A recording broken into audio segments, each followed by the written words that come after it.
మన ప్రభువైన యేసుక్రీస్తు నామములో మీకు అందరికీ మరొకసారి వందనాలు సమర్పిస్తున్నాను. ఈరోజు మనం దేవుని మహిమ గురించినటువంటి సంగతులను పరిశీలన చేస్తాం. చాలా రోజులకు ముందు మనం ఆలోచన చేశాం. ఈరోజు దేవుని మహిమ, ఆయన మహిమపరచటం లేదా క్రీస్తును మహిమపరచటం అనేటువంటి ఒక ముఖ్యమైనటువంటి కీలక అంశాన్ని మనం పరిశీలన చేయడానికి ప్రయత్నిస్తాం. కాబట్టి దయచేసి ప్రేమతో మీకు తెలియజేస్తున్న విషయాన్ని గుర్తించండి. దేవుణ్ణి మహిమపరచటం లేదా క్రీస్తును మహిమపరచటం అన్నది మనిషిగా మానవ జన్మతో పుట్టినటువంటి ప్రతి ఒక్కరూ చేయవలసినటువంటి కనీస బాధ్యత. మానవ జన్మగా పుట్టినటువంటి వాళ్ళు ఆయన మహిమపరచడం అనేది కనీస బాధ్యత. దేవుడు నరులను సృష్టించినప్పుడు ఆ మానవ జాతి ఖచ్చితంగా ఆయన పట్ల కృతజ్ఞతా భావాన్ని కలిగి ఉండవలసినటువంటి పరిస్థితి. ఆ కృతజ్ఞతా భావాన్ని వ్యక్తపరచడం ఎలాగనంటే మహిమపరిచేటువంటి ఒక కార్యక్రమంలో పాలు పొందటం.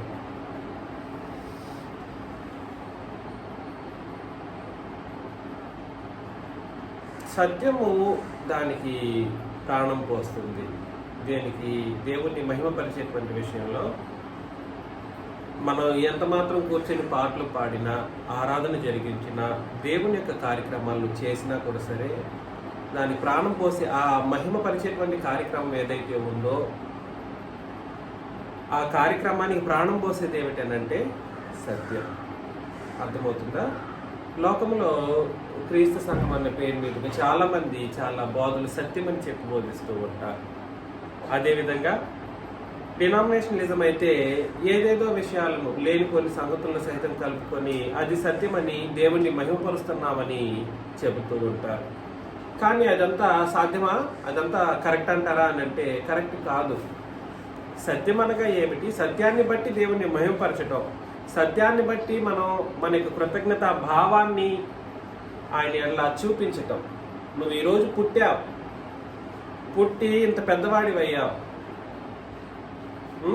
మనమందరం అంత పెద్దవాళ్ళమయ్యాం, ఇంత వయసు కలిగిన వాళ్ళమయ్యాం. నిజంగా దేవుని ఎట్లా మన యొక్క కృతజ్ఞత భావాన్ని ఎలాగ మనం కనపరుస్తున్నాం? జంతువులు కనపరుస్తాయా అని అంటే నో, కనపరచవు.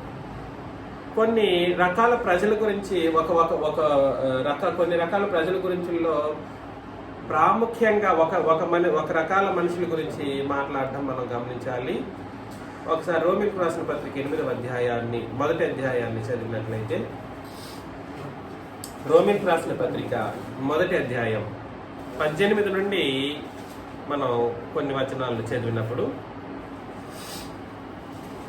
దుర్నీతి చేత సత్యమును అడ్డగించు మనుషుల యొక్క సమస్త భక్తిహీనత మీదను దుర్నీతి మీదను దేవుని కోపము పరలోకము నుండి బయలుపరచబడుచున్నది. కాబట్టి దుర్నీతి చేత సత్యమును అడ్డగించు మనుషుల యొక్క సమస్త భక్తిహీనత మీద, నిజంగా సత్యాన్ని అడ్డగించేటువంటి వాళ్ళు, దుర్నీతి కలిగిన వాళ్ళు, దాన్ని ఏమన్నారంటే భక్తిహీనత అని అన్నాడు. భక్తిహీనతకి నిర్వచనం అది. భక్తిహీనత అంటే ఏమిటి? దుర్నీతి చేత సత్యమును అడ్డగించే పని ఎవరైతే చేస్తారో వాళ్ళు భక్తిహీనులు. కాబట్టి అలాంటి వాళ్ళ మీద, దుర్నీతి మీదను, ఆ భక్తిహీనుల మీదను దుర్నీతి మీదను దేవుని కోపం ఎక్కడి నుండి కనబరచబడుతుంది? ఎందుకు అనంటే దేవుని గురించి శక్యమైనదేదో అది వారి మధ్య విశదమై ఉన్నది. దేవుని గురించి తెలుసుకోవాల్సిన సంగతులు ప్రతి ఒక్కరికి తెలుసా తెలీదా? జ్ఞానం కలిగినటువంటి వాళ్ళు ప్రతి ఒక్కరూ దేవుని గురించినటువంటి సంగతులను తెలుసుకునేటువంటి కనీస బాధ్యతను కలిగి ఉంటారు. అది దేవుడు కూడా విశదపరిచి పెట్టాడు. నాయన, నన్ను తెలుసుకునే మార్గం ఇది. ఏది? నన్ను తెలుసుకునే మార్గం, శక్యమైనటువంటి మార్గాలు ఏమిటో దేవుడే విశదపరిచి పెట్టాడు. అది వారికి విశదపరిచను. ఆయన అదృశ్య లక్షణములు, దేవుని ఎటువంటి లక్షణం? అది కనబడే లక్షణమా? అదృశ్య లక్షణాలంటే అర్థం ఏమిటి? కనబడని లక్షణాలు అనగా నిత్యశక్తి, దేవత్వము, జగదుత్పత్తి మొదలుకొని సృష్టింపబడిన వస్తువులను ఆలోచించటం వలన తేటపడుచున్నవి గనుక వారు నిరక్తులై ఉన్నారు అని అన్నాడు అనమాట. కాబట్టి దేవుడు ఎలాంటి వాడు? అదృశ్య లక్షణములు కలిగిన వాడు, అంటే కనబడడు. దేవత్వం విషయంలో దేవుడు ఎలాంటి వాడు?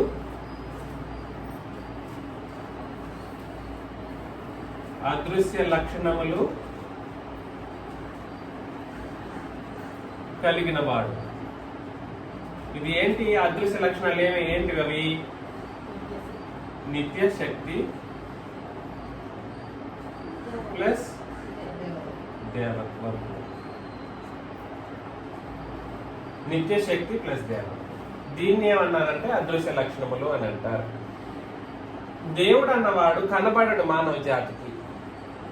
కొంతమంది లోకంలో ఏం చేశారో అక్కడ తెలియజేస్తున్నాడు.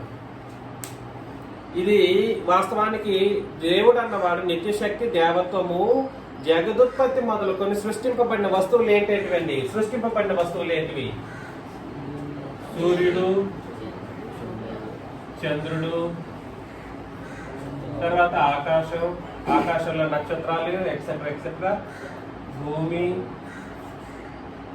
లోపల ఎన్ని సముద్రాలు ఉన్నాయి, మానవ జాతి ఉంది.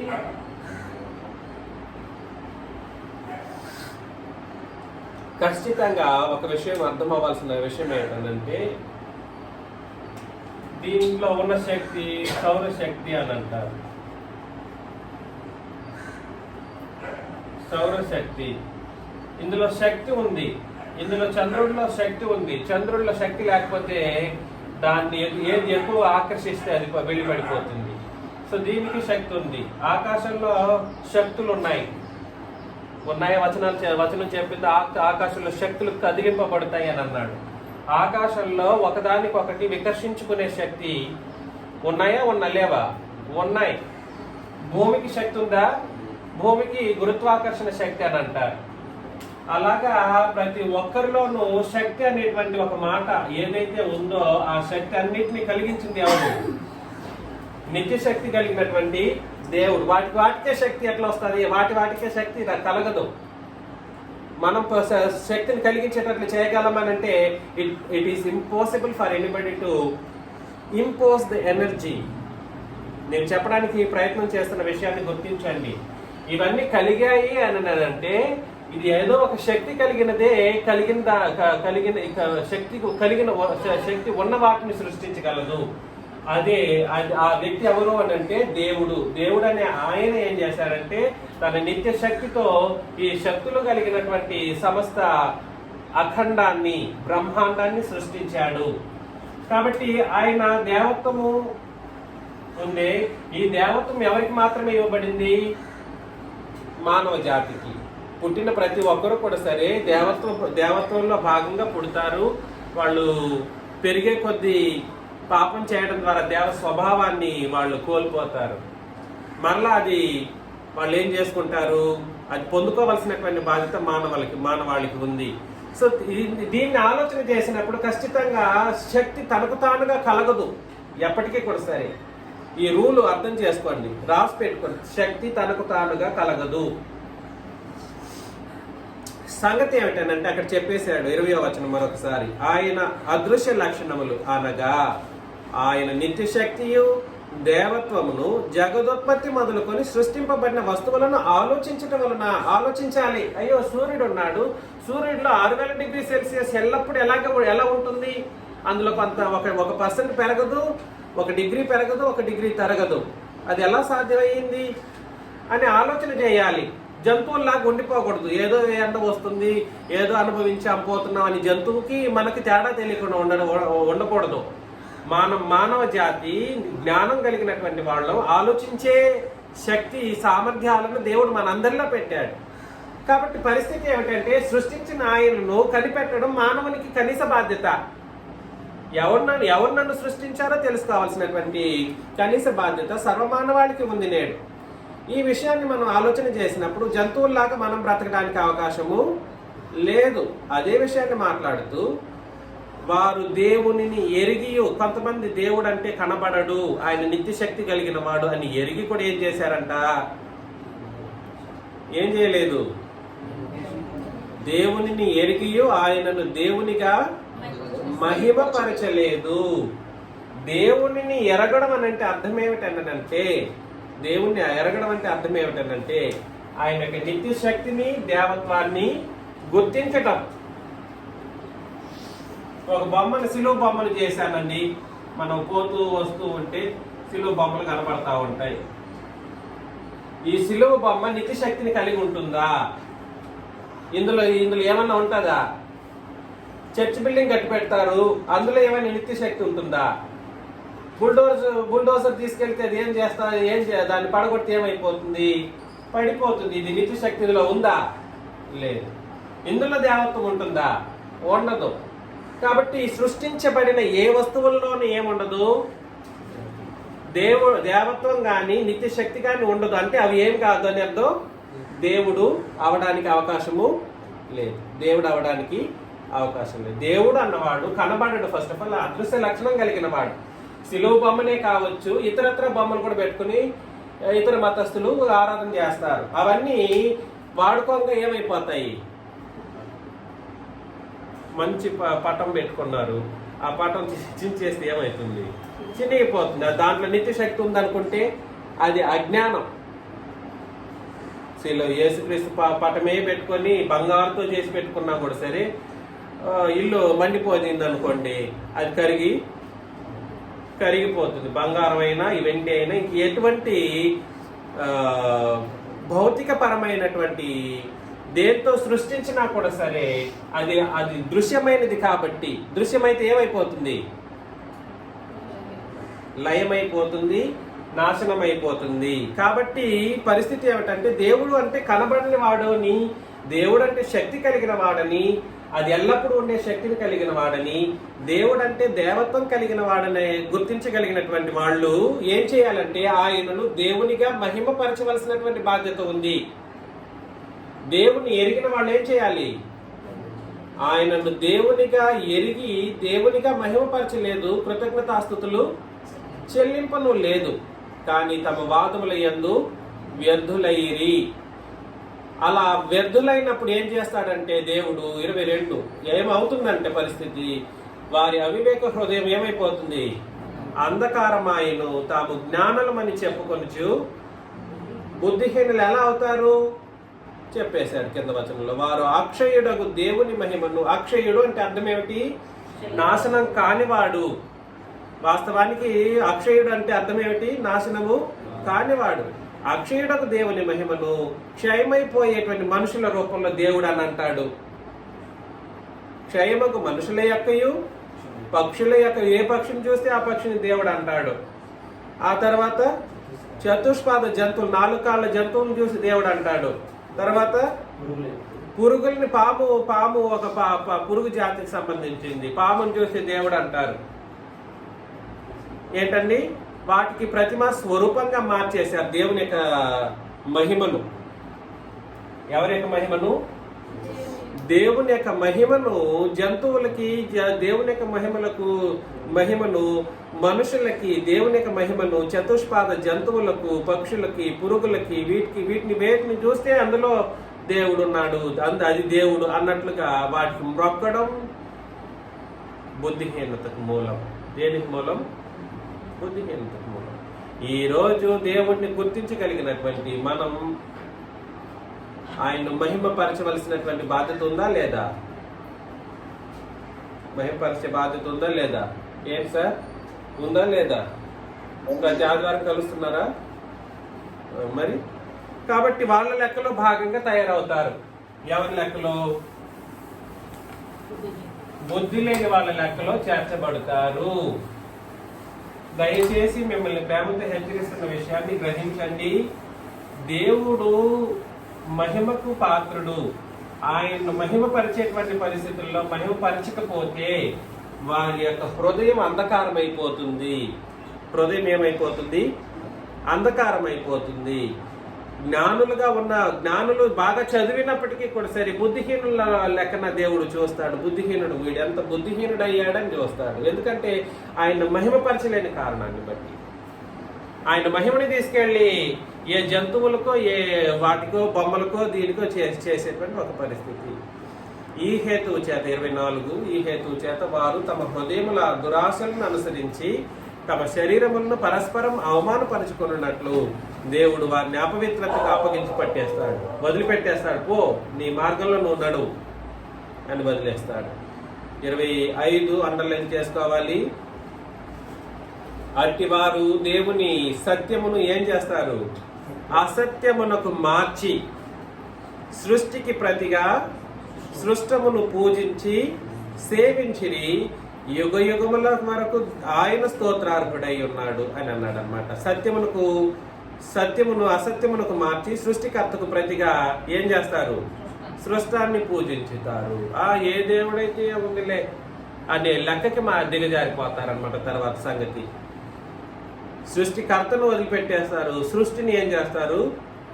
ఆరాధన చేసేటువంటి పరిస్థితి, పూజించి సేవించేటువంటి పరిస్థితి. కానీ స్తోత్రార్హుడు ఎవరు? తండ్రి, అదేవిధంగా ప్రభువైన క్రీస్తు యేసు. మిమ్మల్ని ప్రేమతో హెచ్చరిస్తున్న ఈ విషయాన్ని గుర్తించండి. మీలో ఎవరైనా దేవుణ్ణి మహిమపరిచే విషయంలో చిత్తశుద్ధి కలగకపోతే మిమ్మల్ని కూడా దేవుడు వదిలిపెట్టేస్తాడు. ఇప్పుడు డబ్బులు సంపాదించవచ్చు, అంతా బాగుండొచ్చు, ఇండ్లు మేడలు బాగా కట్టొచ్చు, కానీ ఆరాధన చేసే విషయంలో, స్తోత్రించి కార్యాలు జరిగించే విషయంలో సరైన పద్ధతులు మనం పాటించకపోతే ఖచ్చితంగా ఏం చేస్తాడంటే నిన్ను కూడా వదిలిపెట్టేస్తాడు. ఆ వదిలిపెట్టేయడంలో కారణం ఏమిటో పరిశీలన చేస్తాం. దయచేసి గుర్తించండి. అలాగా దయచేసి ఎఫ్సి పత్రికలో ఎఫ్సి పత్రిక 1వ అధ్యాయం 11 నుండి 14 వచనాలు చదవండి ఎవరైనా.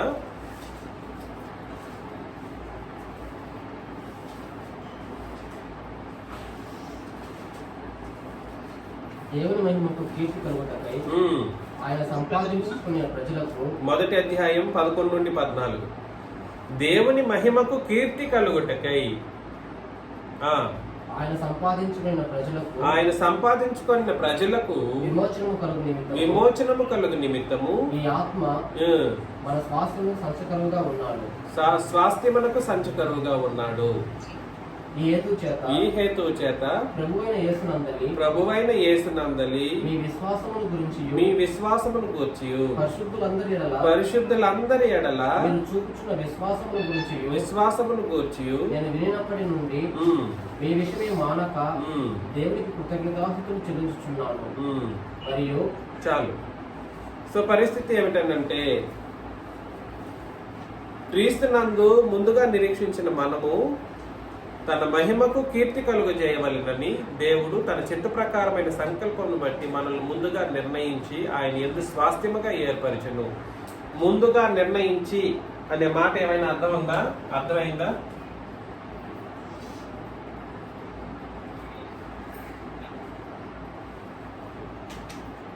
ముందుగా నిర్ణయించే అర్థం ఏమిటి?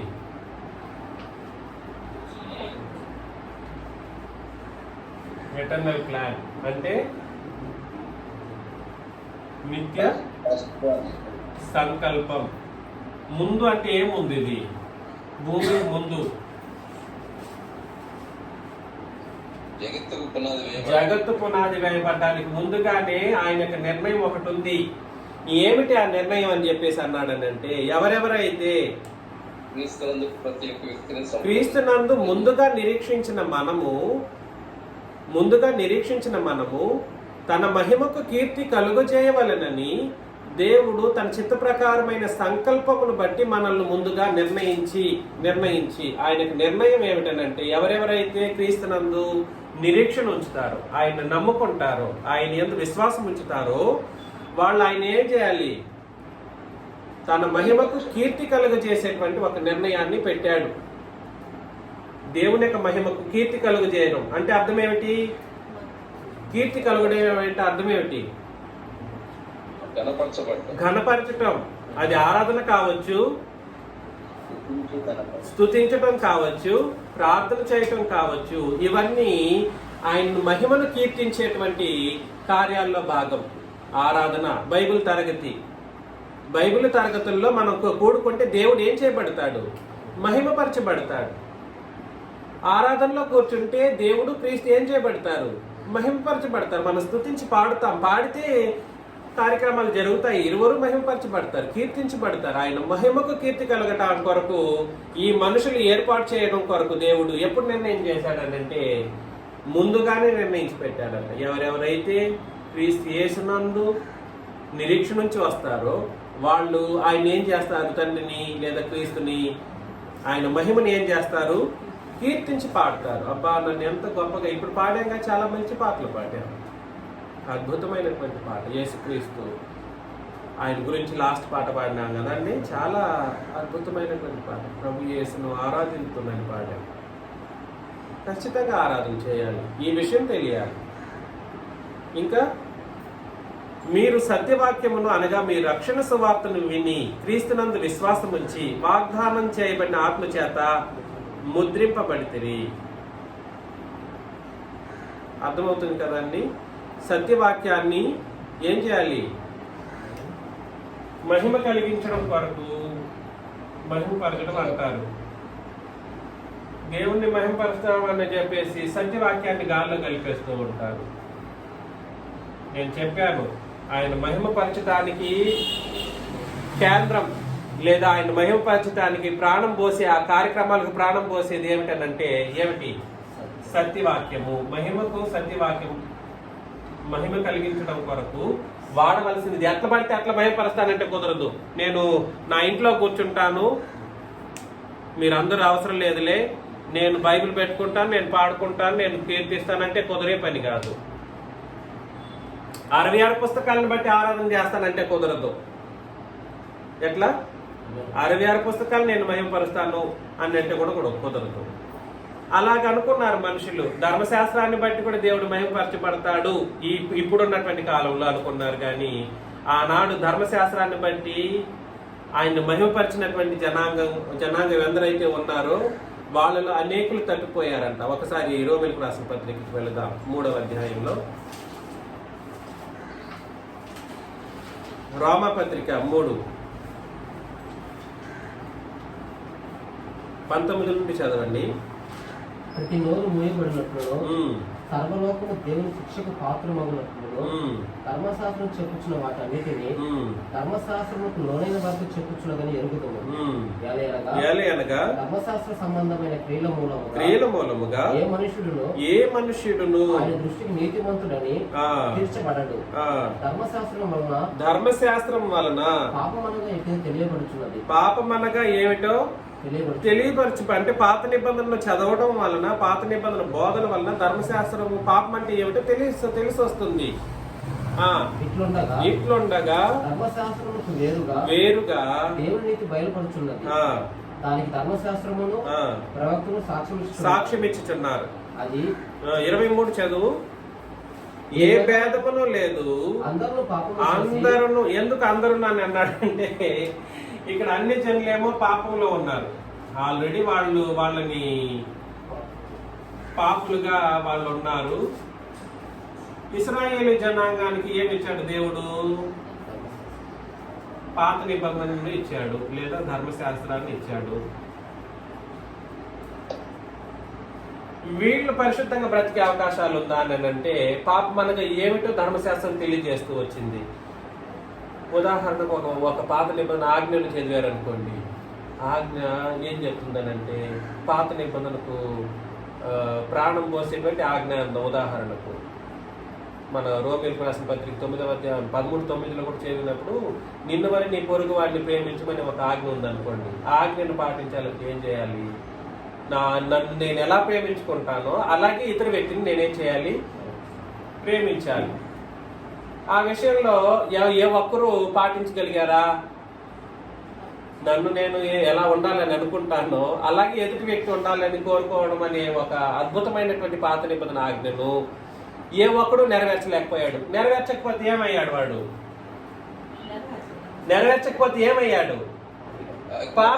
పాపిగా అయ్యాడు. ఆజ్ఞాతి క్రమం ఏమిటి? వ్యక్తులైపోయారు. సో వీళ్ళు పాపులుగా ఉన్నారు. దీని వలన అందరూ ఏమన్నాడంటే 23 ఏ భేదం లేదు, అన్ని జనులని భేదం లేదు, ఇశ్రాయేలీలని భేదం లేదు. వాళ్ళకేమో నిబంధన ఏమి లేకపోయినా వాళ్ళు పాపంలో ఉన్నారు. వీళ్ళకి నిబంధన ఇచ్చినా కూడా సరే ఏం చేశారు, పాపంలోనే ఉన్నారు. అందుకని భేదం అంటే ఏమీ లేదు. అందరూ పాపము చేసి దేవుడు అనుగ్రహించి మహిమను పొందలేకపోయారు అని అన్నాడు అనమాట. వాస్తవమైన విషయం ఏమిటంటే మనం కూడా సరే పుట్టినప్పుడు దేవుని మహిమతో పుడతాం. పాపం చేస్తే ఏం చేస్తాము, ఏం కోల్పోతాము, ఆ మహిమను కోల్పోతాం. అర్థమవుతుందా? పాపం చేయడం ద్వారా దేవుని యొక్క మహిమను మనం ఏం చేస్తామనంటే కోల్పోతాం. ఈ పాపానికి మూలం ఏమిటో కూడా చెప్పేశాడు. అక్కడ ఇంతకు ముందు చదివారు. ధర్మశాస్త్రము 20లో ఏమన్నాడు,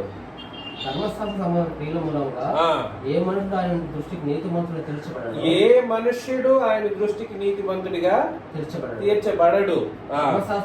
ధర్మశాస్త్రం వలన పాపం అనగా ఏంటిదో తెలియబడుతున్నది.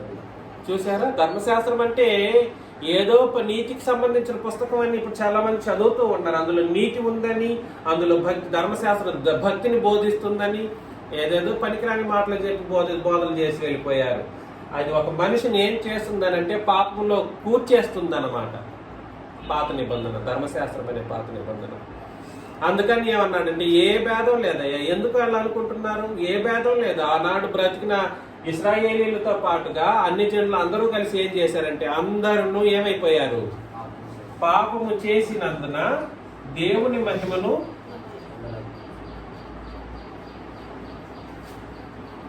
పొందలేకపోయారు.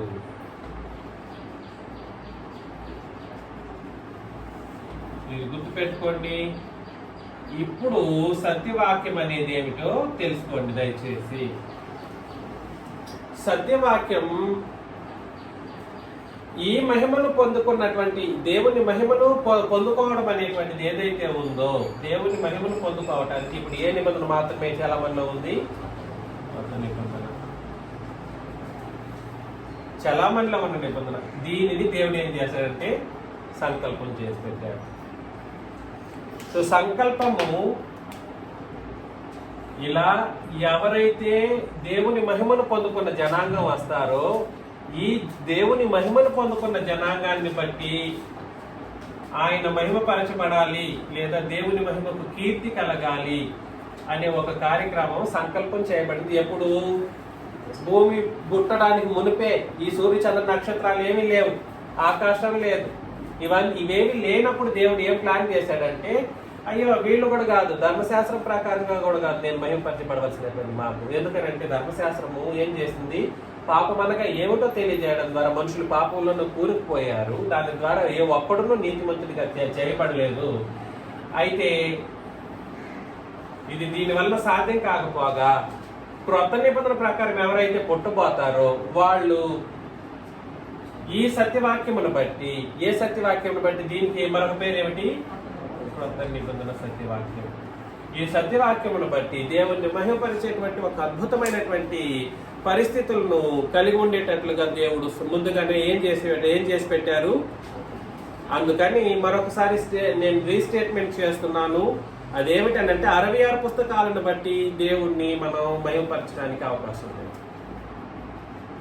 దేవుణ్ణి మహిమపరచాలంటే 66 పుస్తకాలు సరిపోతాయా? No, it won't happen in that way. పేతురు రాసిన మొదటి పత్రిక 4:16లో,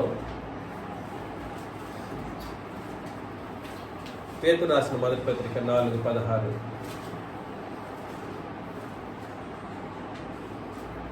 ఎవరైనాను క్రైస్తవుడైన బాధ అనుభవించినట్లా అతడు సిగ్గుపడక ఆ పేరును బట్టి దేవుని మహిమపరచవలెను. కాబట్టి ఎవరు ఇప్పుడు మహిమపరచడానికి యోగ్యులు? ఎవరు మహిమపరచడానికి యోగ్యులు దేవుణ్ణి? క్రైస్తవులు. నేను క్రైస్తవుడు కాకుండా నేను మహిమపరుస్తానంటే కుదరదు. ఇక్కడ క్రైస్తవులు అవ్వడం అంటే అర్థం ఏమిటి అది చెప్పండి చూద్దాం. క్రైస్తవులు అనగానేమిటి? నేను ముందుగా చాలా సందర్భాల్లో చెప్పాను. క్రైస్తవులు అనగానేమిటి? సువార్తను విని 6 మంది బాప్తిసం తీసుకొని సంఘంలో చేర్చబడ్డ వాళ్ళు క్రైస్తవులు. క్రైస్తవులు అనగానేమి?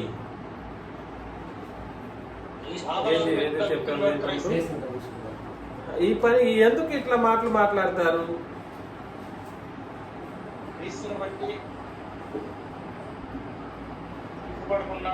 ఇది లేదు, బ్లేమ్ మీకు తెలిస్తే మాట్లాడండి శేషుగా. క్రైస్తవులు అనగానేమిటి? కొత్త నిబంధనలో ఉన్నవాళ్ళే. లేదు, ఎందుకు ఇట్లా తప్పులు చేస్తున్నారు? ఆ అపోస్తుల కార్యగ్రంథంలో చదవండి దయచేసి 11:26. అపోస్తుల కార్యములు 11:26.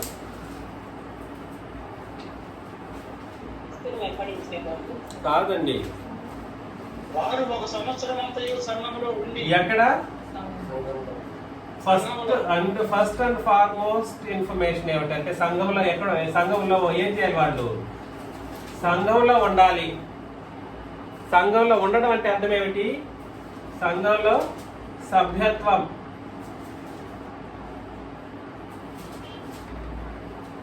సంఘంలో ఉండి చదవండి. బహుజనులకు వాక్యమును బోధించిరి. మరొకసారి చదవండి, తప్పు చేశారు. సంఘములో ఉండి బహుజనులకు మరొకసారి కంప్లీట్ గా చదవండి. కలిసి 1 సంవత్సరం అంతయు సంఘములో ఉండి. వాళ్ళు ఏం చేశారంటే కలిసి ఉండడం. ఎలా ఉన్నారు? కలిసి సంఘములో ఉండి బహుజనులకు ఏం చేసేవాళ్ళు? వాక్యం బోధించేవాళ్ళు. తర్వాత శిష్యులు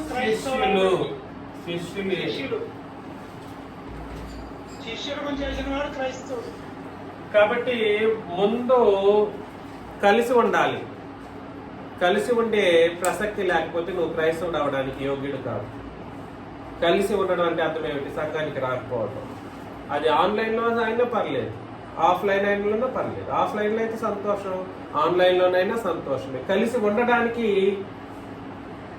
పరిస్థితి లేదనుకోండి, ఇష్టం లేదనుకోండి, కలిసి ఉండడానికి ఇష్టం లేదనుకోండి, నువ్వు క్రైస్తవుడు కాదు. మరలా చెబుతున్నా, నేను క్రైస్తవుడిని అని అనుకోవాలంటే లోకంలో ఏదేదో డెఫినేషన్స్ చెప్పారు. క్రీస్తుని ధరించుకున్న వారని మానస గారు చెప్పినట్టు ఇంకేదో మాట చెప్పారు, శేషు గారు ఒక మాట చెప్పారు, మరి దాస్ గారు కొత్త నిబంధనలు బట్టి అని అన్నారు. డెఫినేషన్ ఏమిటంటే క్రైస్తవులు అని పిలువబడ్డానికి నంబర్ 1 డెఫినేషన్ ఏమిటంటే ఇదే. ఫస్ట్ కలిసి ఉండాలి. 2 వాళ్ళు ఎక్కడ ఉండాలి? సంఘంలో సభ్యత్వం. సంఘంలో సభ్యత్వం అంటే ఏ సంఘం పడితే ఆ సంఘం కాదు. సంఘం అంటే క్రొత్త నిబంధన సంఘం మాత్రమే సంఘం.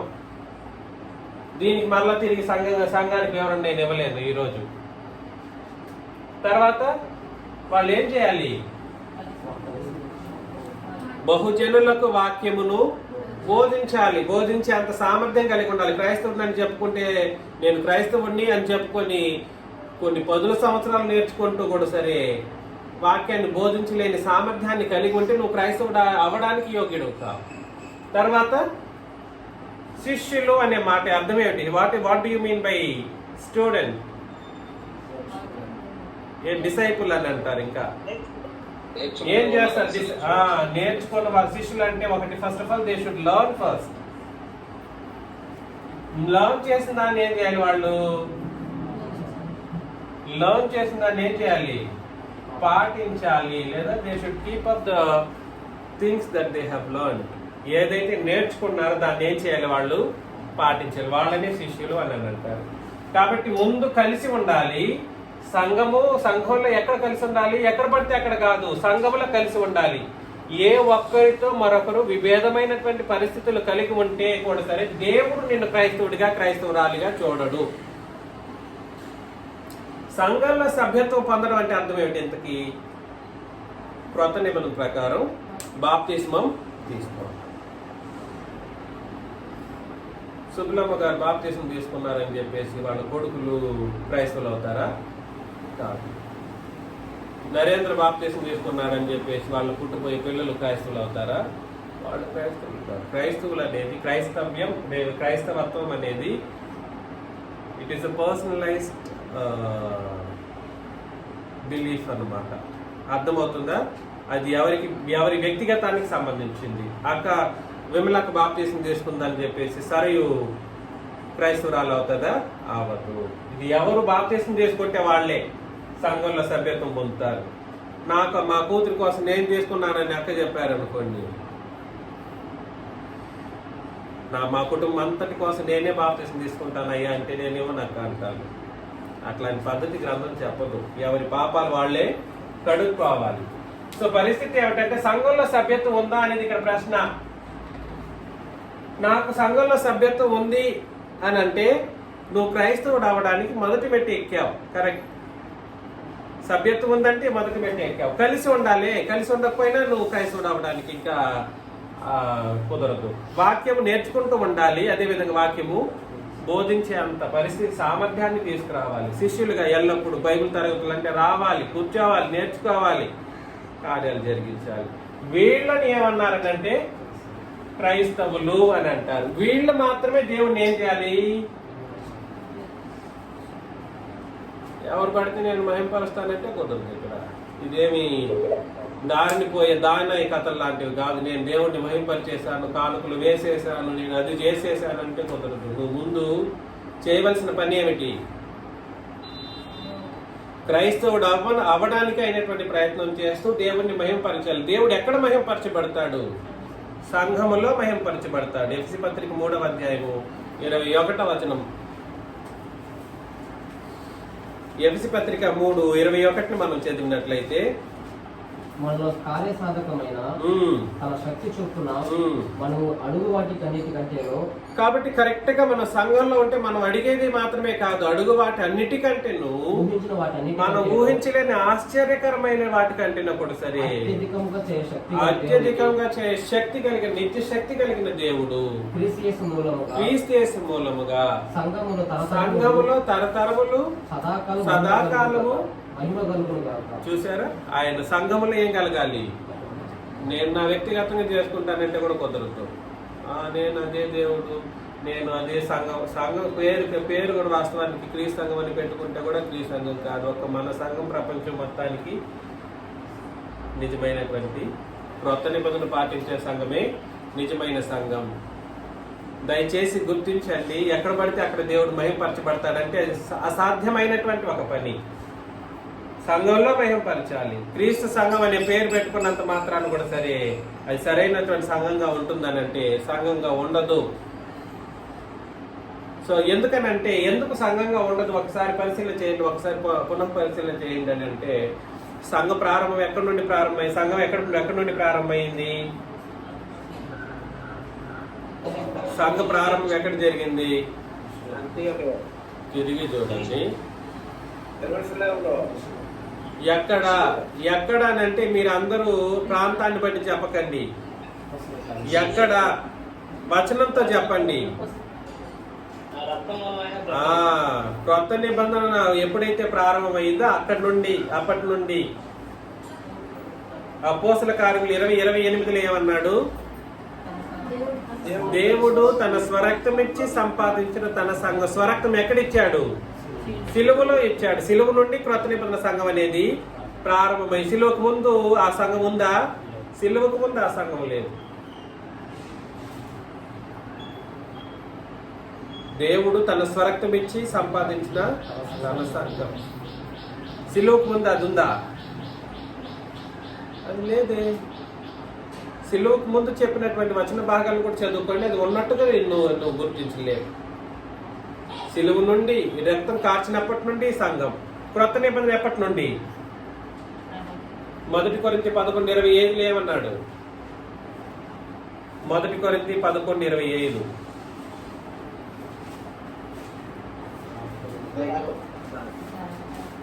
1 కొరింథీ 11:25 నా రక్తం వలనైనా. కాబట్టి క్రొత్త నిబంధన ఎక్కడి నుండి? ఎప్పుడైతే రక్తం కార్చాడో అక్కడి నుండి క్రొత్త నిబంధన.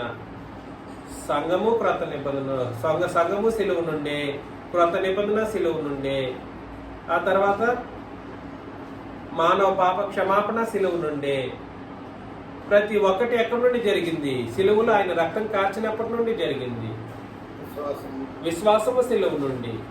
అన్ని వచనాలు ఉన్నాయి, అన్ని వచనాలు ఉన్నాయి. ఈ క్రొత్త నిబంధనను బట్టి ఏ సంఘం అయితే కార్యక్రమాలు చేస్తూ భూమి మీద జరిగించబడుతుందో అది మాత్రమే ఎటువంటి సంఘం అయి ఉంటుంది? ఒరిజినల్ సంఘం. ఆ సంఘంలో మనం ఏం చేయాలి? తరతరములు యుగ యుగములు మనం బ్రతికినంత కాలం ఏం చేయాలి? దేవుణ్ణి మహిమపరచాలి. అలా చేస్తే ఏం జరుగుతుంది? అక్కడే చెప్పేశారు. ఏం జరుగుతుందంట? నువ్వు ఊహించలేని కార్యాలు జరిగిపోతాయి నీ జీవితంలో, నిజంగా జరుగుతాయి. అయ్యో నేను కష్టాల్లో ఉన్నాను, అనారోగ్య స్థితిలో ఉన్నాను అనుకున్నా కూడా సరే నీకు సరైన సహాయం దొరుకుతుంది. ఎఫ్సి పత్రిక 3:21 మరొకసారి.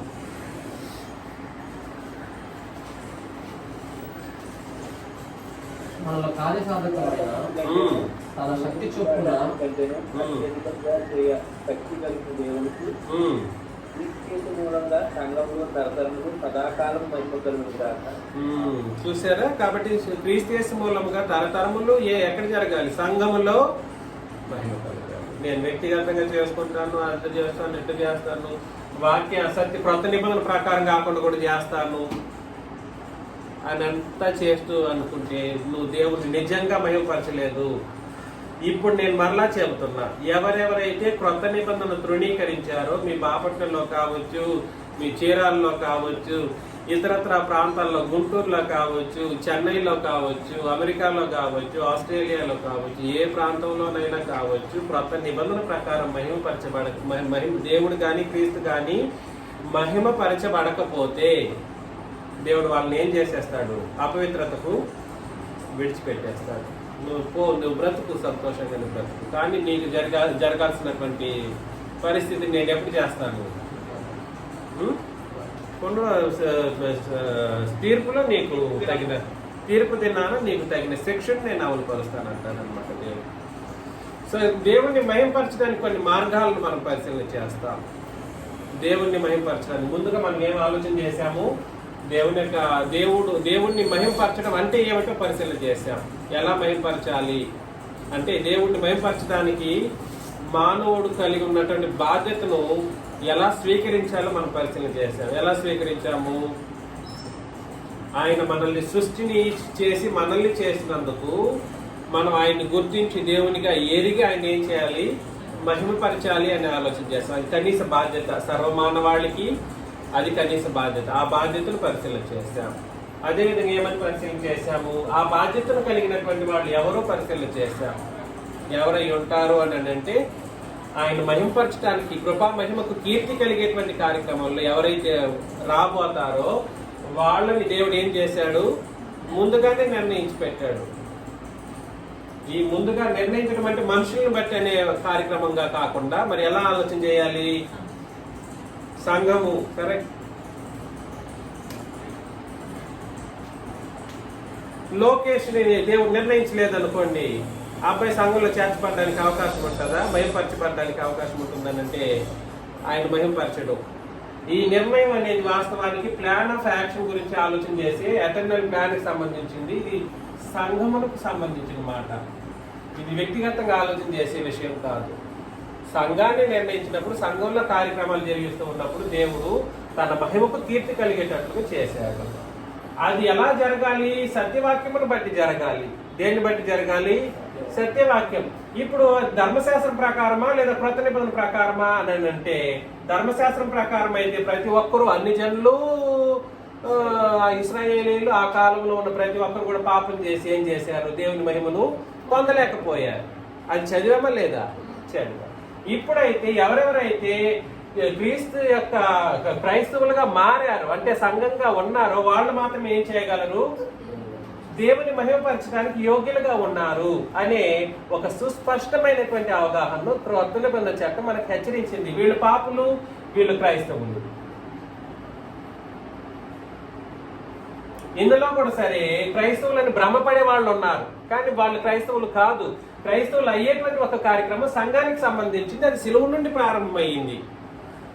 క్రైస్తవులు అవ్వడం అని అంటే అది నిబంధనకు సంబంధించింది, అది కూడా ఎక్కడి నుండి ప్రారంభమైంది? నా రక్తం వలనైనా క్రొత్త నిబంధన. ఎటు పడితే ఎటు చుట్టుకొచ్చిన ఆ సంగతినే క్రొత్త నిబంధన గురించి, క్రొత్త నిబంధన సంఘం గురించి మాత్రమే క్రొత్త నిబంధనల విషయాలు తెలియజేయడం ద్వారా వీళ్ళు మాత్రమే ఏం చేయాలి? దేవుడు వాళ్ళ మహింపరిస్తే దేవుడు సంతోషంగా అంగీకరిస్తారు. సో ఈ క్రైస్తవులు ఏ ఏ విషయాల్లో దేవుడిని మహింపరచడానికి పని కలిగి ఉండాలి అనే కొన్ని పాయింట్స్ మనం నేర్చుకుందాం. కొరింథీయులకు రాసిన 2వ పత్రిక 9వ అధ్యాయం. కొరింథీయులకు రాసిన 2వ పత్రిక 9, 13 నుండి 15 వచనాలు చదవండి. టక్ చదవాలి. ఎలాగనగా క్రీస్తు సువార్తను అంగీకరించమని ఒప్పుకుంటూ మీరు విధేయులైనందు చేతను వారి విషయమును అందరి విషయమును ఇంత ఔదార్యముగా ధర్మము చేసినందు చేతను ఈ పరిచర్య మూలముగా మీ యోగ్యత కనబడినందున వారు దేవుని మహిమపరుచున్నారు. చూసారా? దేవుణ్ణి మహిమపరచడం, సంఘంలో ఉండేవాళ్ళు దేవుణ్ణి మహిమపరచడానికి సువార్త విషయంలో మీరు సహాయం చేశారనుకోండి ఔదార్యంగా. ఏది? ఎలాగా? ఔదార్యమైన సహాయం అంటే అర్థం ఏమిటి? ధన సహాయం చేయటం. సువార్త విషయంలో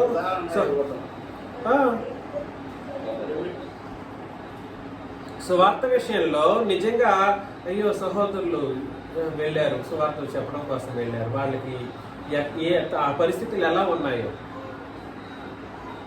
అని మనం సువార్తికునికి లేదా ధన సహాయం రూపంలోనే ఇంకేదైనా అరేంజ్మెంట్స్ చేసే విషయంలోనూ సహాయం చేసినట్లయితే ఎవరు మహిమపరుస్తారు?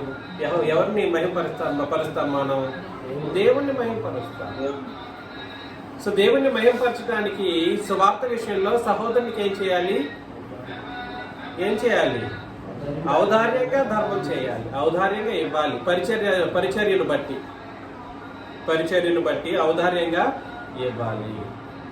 ఫిలిప్పీలకు రాసిన పత్రిక 1వ అధ్యాయం 9 నుండి 11 వచనాలు. ఫిలిప్పీలకు రాసిన పత్రిక 1వ అధ్యాయం 9 నుండి 11 చదివేసేయండి. మీరు శ్రేష్టమైన కార్యములు వివేచింపగలవారొకటకు మీ ప్రేమ తెలివితోనూ సకల విధములైన అనుభవ జ్ఞానంతో కూడినదై అంతకంతకు అభివృద్ధి పొందవలననియు ఇందువలన దేవునికి మహిమయు స్తోత్రములు కలుగునట్లు మీరు యేసుక్రీస్తు వలన నీతి ఫలములతో నిండిపోయిన వారై క్రీస్తు దినముకు నిష్కపటులు నిర్దోషులు కావాలని ప్రార్థించుచున్నాను. సహోదరులారా, నాకు సంభవించిన సువార్త మరి ఎక్కువగా ప్రబలమగుటకే సమకూడినని మీరు తెలుసుకోగలుగుతున్నారు. అలాగనగా నా బంధకములు క్రీస్తు నిమిత్తమే కలిగినవని ప్రేతోర్యముల సేవలోని వారికి అందరికీ తగిన వారికి అందరికీ స్పష్టమయ్యారు. మరియు సహోదరులైన వారు ఎక్కువ మంది నా బంధకం మూలముగా ప్రభునందు స్థిర విశ్వాసం గలవారై నిశ్చయముగా దేవుని వాక్యం బోధించటకు మరి విశేషము ధైర్యం తెచ్చుకునేది. కొందరు అసూయ చేతను, కలహ బుద్ధి చేతను, మరి కొందరు మంచి బుద్ధి చేతను క్రీస్తును ప్రకటించుతున్నారు. వారైతే నా బంధకులతో కూడా నాకు శ్రమతోడు చేయాలని తలంచుకొని శుద్ధ మనసుతో కాక కక్షతో క్రీస్తును ప్రకటించుతున్నారు. వీరైతే నేను సువార్త పక్షంలో వాదించడానికి నియమించబడినని ఎరిగి ప్రేమతో ప్రకటించుతున్నాను. అయిననేమి మెస్సు చేతనే గాని సత్యము చేతనే గాని ఏ విధము చేత నేను క్రీస్తు ప్రకటింపబడుచున్నాను. అందుకు నేను సంతోషించుచున్నాను, ఇక ముందు కూడా సంతోషించును. మరియు నేను ఏ విషయంలో సిగ్గుపడక ఎప్పటి వలన ఇప్పుడును పూర్ణ ధైర్యంతో బోధించడం వలన నా బ్రతుకు మూలమైన సరే, చావు మూలమైన సరే క్రీస్తు నా శరీరం గణపరచబడినని నేను మిగులు అపేక్షించు నిరీక్షించున్న ప్రకారముగా మీ ప్రార్థన వలనను యేసుక్రీస్తు యొక్క ఆత్మ నాకు సమృద్ధిగా కలుగుట వలనను ఆ ప్రకటన నాకు రక్షణార్థంగా పరిగణించునని నేను ఎరుగుతాను. నా మటుకైతే బ్రతుకుట క్రీస్తే, చావైతే లాభము. ఆయనను శరీరంతో నేను జీవించటే నాకున్న పనికి ఫలసాధనమైన ఎడల నేను ఏమి కోరుకుందో నాకు తోచలేదు. ఈ రెండింటి మధ్య నిరుకునబడి ఉన్నాను. ఫిలిప్పీ 9:9-11 అదేనా?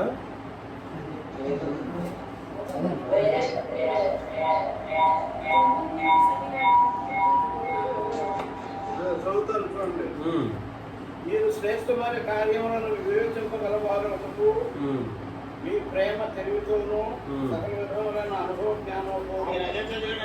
సరే, నేను చదువుతాను. నాగండి. మీరు శ్రేష్టమైన కార్యములు వివేచించగలవారు, మీ ప్రేమ తెలివితోనూ సకల విధములైన అనుభవ జ్ఞానంతోనూ కూడినదై అంతకంతకు అభివృద్ధి పొందవలెననియు ఇందువలన దేవునికి మహిమయు స్తోత్రమును కలుగునట్లు మీరు యేసుక్రీస్తు వలనైన నీతి ఫలములతో నిండుకున్న వారై క్రీస్తు దినము వరకు నిష్కపటులుగాను నిర్దోషులుగాను కావాలని ప్రార్థించుతున్నాను అని అన్నాడు అన్నమాట.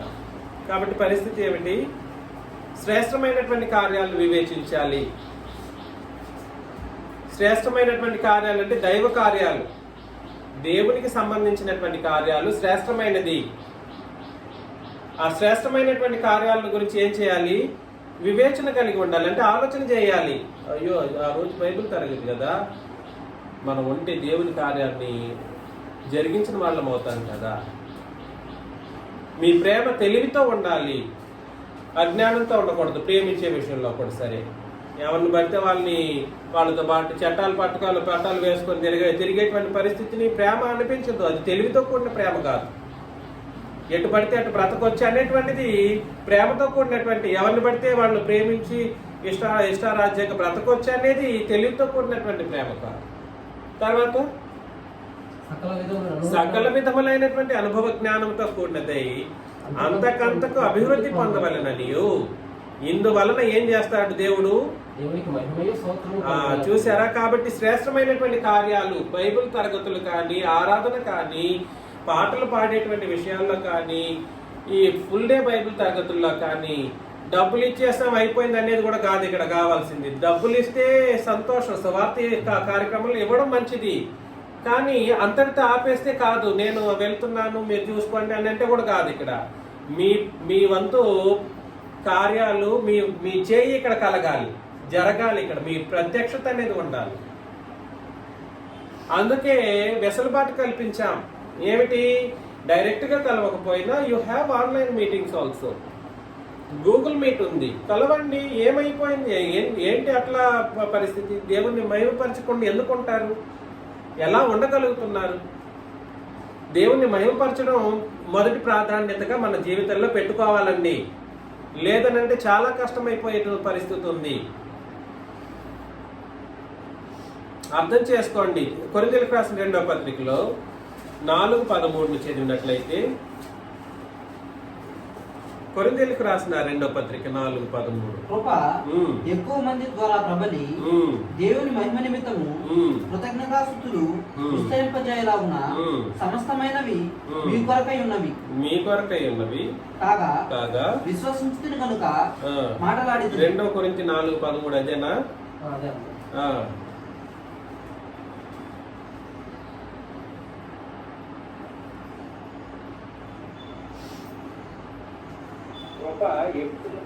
ప్రబలి ప్రతిజ్ఞతాస్తుతులు విస్తరింపజేయలాగున మీ కొరకై ఉన్నవి. కాబట్టి దేవుని మహిమ నిమిత్తం కృతజ్ఞతాస్తుతులు ఏం చేయబడాలి? విస్తరింపజేయలాగున సమస్తమైనవి మీ కొరకై ఉన్నవి. కృప ఎక్కువ మంది ద్వారా ప్రబలి అంటే అర్థం ఏమిటండి? ఏమైనా ఐడియా ఉందా? కృప ఎక్కువ మంది. అసలు పాపంతో కొట్టుమిట్టాడుతున్నటువంటి నరజాతికి నరక శిక్ష, దేవుని మహోగ్రత ఒకటి ఉంది. ఆ మహోగ్రతను తొలగించడం కోసం, ఆ పాపాన్ని తీసివేయడం కోసం ప్రభుని క్రీస్తు మరణించారు, సమాధి చేయబడ్డారు, 3వ రోజు తిరిగి లేచారు లేదా లేపబడ్డారు అని చెప్పేటువంటి ఒక మార్గం ఉందే, ఆ సువార్త మార్గం. ఆ సువార్త మార్గం ఎక్కడెక్కడికైతే వెళ్ళి నేను బోధిస్తూ వెళుతూ ఉంటే ఆ ఉగ్రతని తప్పించే కృప ఆ మనుషులకు ఆపాదించబడే ఒక అద్భుతమైనటువంటి అవకాశం కలిగించబడుతూ ఉంటుంది. తద్వారా ఏం చేయబడతారు? ప్రబలినప్పుడు ఏం జరుగుతుందండి? దేవుని మహిమ నిమిత్తం కృతజ్ఞతాస్తుతులు విస్తరించబడతాయంట. అంటే అర్థం ఏమిటి? అబ్బా, ఇంతటి ఉగ్రత నుండి నన్ను తప్పించగలిగేటువంటి పరిస్థితి నాకు వచ్చింది. కాబట్టి మన సహోదరుల్లో కూడా కొంతమంది ఏం చేశారంటే, అంతటి కొత్త నిబంధనను బట్టి మేము రక్షణ పొందుకున్నాం, చాలు, ఇంతకు మీకు ఎప్పుడు రుణస్థలమై ఉంటామని చాలా మంది చెబుతూ ఉన్నారు. నిన్న కూడా అమ్మగారు వాళ్ళు చెప్పారు, రుణస్థలమై ఉంటామని చెప్పేసి అన్నారు. కొత్త నిబంధన ప్రకారం బాప్తిసం తీసుకోవడం అనేది మాత్రమే ఉగ్రత నుండి తొలగించబడినటువంటి స్థితిలో కృపను పొందుకున్నటువంటి స్థితిలో ఉంటారు. ఎవరైతే అలాంటి పరిస్థితుల్లో ఉన్నారో వాళ్ళు, తద్వారా పొందుకున్న వాళ్ళు ఏం చేస్తూ ఉంటారంటే, అబ్బా నేను పొందుకున్నాను కాబట్టి కృతజ్ఞత ఏం చేస్తూ ఉంటారు? కృతజ్ఞతతో దేవుణ్ణి మహిమపరిచేటువంటి ఒక పరిస్థితి. కాబట్టి కృతజ్ఞత కూడా ఏం చేయబడాలి? విస్తరింపజేయబడాలి. నేను సువార్తను చెప్పుకుంటూ వెళితే సువార్త విస్తరించాలి, ప్రబలాలి. విన్న వాళ్ళు ఏం చేయాలి? రక్షణ పొందుకొని కృతజ్ఞతల విషయంలో కూడా జరిగిస్తూ ఉంటే రెండింటి కార్యక్రమాల వల్ల దేవుడు ఏం చేయబడతారు? కాబట్టి సువార్తలో దేవుని యొక్క మహిమ అనేది ప్రకటించబడేటువంటి పరిస్థితి. అందుకే అక్కడ కూడా 4వ వచనంలో నుండి కూడా చదివితే సువార్త అనేది క్రీస్తు యొక్క దేవుని స్వరూపి 4 అదే 4వ అధ్యాయంలో 4వ వచనంలో 2వ కొరింథీలో దేవుని స్వరూపి క్రీస్తు మహిమను కనపరచు సువార్త. చూసారా? దేవుని స్వరూపి అయి ఉన్న క్రీస్తు మహిమను కూడా కనపరిచేటువంటి సువార్త. సువార్తలో నాయన నువ్వు పాపములో ఉన్నావు, నీకు మహిమ అవసరం, నువ్వు పాపంలో ఉన్నావు, నువ్వు శిక్షకు పాత్రుడై ఉన్నావు అనేటువంటి ఒక పరిస్థితి ఏదైతే ఉందో ఆ శిక్ష నుండి తప్పించుకునేటువంటి మార్గాన్ని కనపరిచేది ఏమిటనంటే సువార్త. అర్థమవుతుందండి? అది నమ్మకపోతే మనుషులు ఏం చేయబడతారు? సువార్తను నమ్మకపోతే ఏం చేస్తారు? గురుడితనం కలుగు చేయబడతారు. కొరింథీయులకు రాసిన 2వ పత్రికలో 1వ అధ్యాయం 20.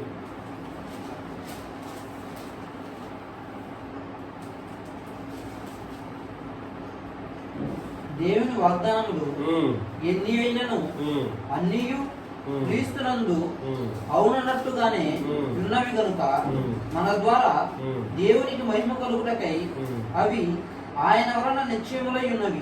కాబట్టి ఏమేమైతే ఉన్నాయో అవన్నీ కూడా సరే వాగ్దానాల ద్వారా మనకు నిశ్చయం చేయబడ్డాయి. వాగ్దానాలు ఏమిటి? ఆయన మహింపరిచే వాళ్ళకి దేవుడిచ్చిన వాగ్దానాలు ఏమిటి? దేవునిచ్చిన వాగ్దానాలు మహింపరచడానికి మార్గాలు ఆలోచన చేస్తాం. ఏమిటి? ఒకటి, ఔదార్యంగా సువార్త విషయంలో సహోదరులకి ప్రీచర్స్కి ఇవ్వడం. రెండవది ఏమిటి? శ్రేష్టమైన కార్యాల్లో తమ వంతు పాలిభాగస్తులు కావడం. మూడవది ఏమిటి? కృతజ్ఞతాస్తుతులు విస్తరించేటట్లుగా సువార్తను ప్రకటింపచేయటం. అర్థమవుతుంది కదా? అలా దేవుడు మహిమపరచబడతాడు. అదేవిధంగా ఎవరైతే దేవుణ్ణి మహిమపరుస్తారో వాళ్ళకి దేవుడు కూడా ఏం చేశాడు? ఆయన మాత్రం మహిమపరుచుకుంటూ కూర్చుంటాడంటే కాదు. ఆయన మహిమపరిచే వాళ్ళకి ఆయన దేవుడు వాగ్దానాలు సిద్ధపరిచి పెట్టాడు. ఆయన ఇస్తాడు వాగ్దానం, అభయహస్తం ఇస్తున్నాడు. ఏమిటో ఆ వాగ్దానాలు? నంబర్ 1, హెబ్రీయులకు రాసిన పత్రిక 4:1. హెబ్రీయులకు రాసిన పత్రిక 4:1. ఆయన యొక్క విశ్రాంతిలో ప్రవేశించుదామని వాగ్దానము ఇంకా నిలిచి ఉండగా. చూసారా? ఆయన విశ్రాంతిలో ఏం కలుగుతుంది మనకు? ప్రవేశం. విశ్రాంతి అంటే అర్థం ఏమిటి? పరలోకం. అందులో నీకు ఏడుపులు, పండ్లు కొరుకుట, బాధ, వేదనలు ఇట్లాంటివేమి ఉండవు. హెబ్రీ పత్రిక 9:15లో, హెబ్రీ పత్రిక 9:15 దేవుడిచ్చిన వాగ్దానాలు ఏమిటి? విశ్రాంతిలో ప్రవేశం నంబర్ 1. నంబర్ 2, ఈ హేతువు చేత మొదటి నిబంధన కాలంలో జరిగిన అపరాధముల నుండి విమోచనము కలుగుటకై ఆయన మరణం పొందినందున పిలువబడిన వారు నిత్యమైన స్వాస్థ్యమును కూర్చున్న వాగ్దానము పొందిన నిమిత్తము ఆయన కొత్త నిబంధనకు మధ్యవర్తి అయి ఉన్నాడు. 1 విశ్రాంతి, 2 నిత్యమైన స్వాస్థ్యం. స్వాస్థ్యము అంటే అర్థం ఏమిటండి? స్వాస్థ్యం అంటే అర్థం ఆస్తి. అది ఎట్లాంటి ఆస్తి? శాశ్వతమైన నిత్యమైనటువంటి ఆస్తి దేవుడు ఇస్తాడు. 2 పేతురు 3:13. 2 పేతురు 3:13. అయినను మనం ఆయన వాగ్దానమును బట్టి కొత్త ఆకాశముల కొరకును కొత్త భూమి కొరకును. వాగ్దానాన్ని బట్టి ఏమి? దేని కొరకు ఎదురు చూడాలి? కొత్త ఆకాశముల కొరకు, కొత్త ఆకాశం, కొత్త భూమి కొరకును కనిపెట్టుకుంటున్నాం. కొత్త భూమి. ఇది ఏమిటిది? పరలోకం. ఇది పరలోకమే. ఇది పరలోకమే. పేర్లు మాత్రం మార్చాడు. యాకోబు 2:5లో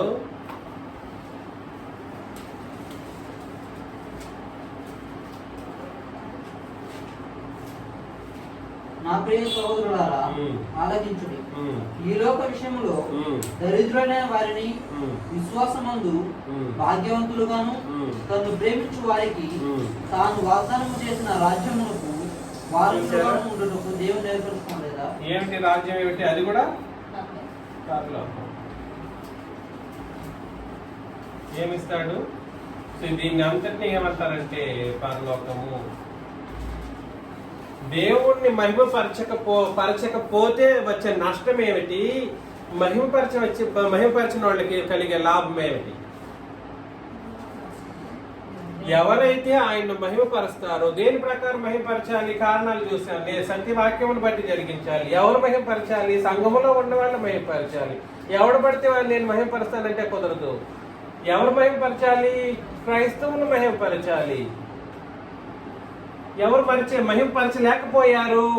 ధర్మశాస్త్రంలో ఉన్న వాళ్ళు అందరూ పాపం చేసి దేవుణ్ణి మహిమపరిచే మార్గాన్ని కలిగి ఉండలేకపోయారు. తేటగా అర్థమవుతుంది కదా ఇందులో ఏమైనా ఇబ్బందులు ఉన్నాయి? ఇబ్బందులు ఏమీ లేవు. సో పరలోకం నాకు కావాలి, యుగాలు నేను నిత్యము బ్రతికిపోవాలి, నిత్య స్వాస్థ్యంలో నేను బ్రతకాలి అని అనుకున్నటువంటి వాళ్ళు ఎవరైతే ఉంటారో వాళ్ళు ఏం చేయాలి? ఏం చేయాలి? దేవుని క్రీస్తు మూలముగా మహిమపరచాలి, క్రీస్తును మహిమపరచాలి. దేవుని మహిమపరిచేటప్పుడు క్రీస్తు మూలముగా దేవుని మహిమపరుస్తాం. దేవుని మహిమపరిచేటప్పుడు క్రీస్తు మూలముగా, క్రీస్తును కూడా సరే మనం మహిమపరచాలి. కాబట్టి ఇలా మహిమపరిచి మనమందరం ఎక్కడికి పోవాలి? పరలోకం. అది చేయాలంటే ఈ కార్యక్రమాలను మీరు గుర్తుపెట్టుకొని జీవితంలో క్రియారూపం దాల్చాలని నన్ను నేను హెచ్చరించుకుంటూ మిమ్మల్ని హెచ్చరిస్తూ ముగిస్తున్నాను. వందనాలు.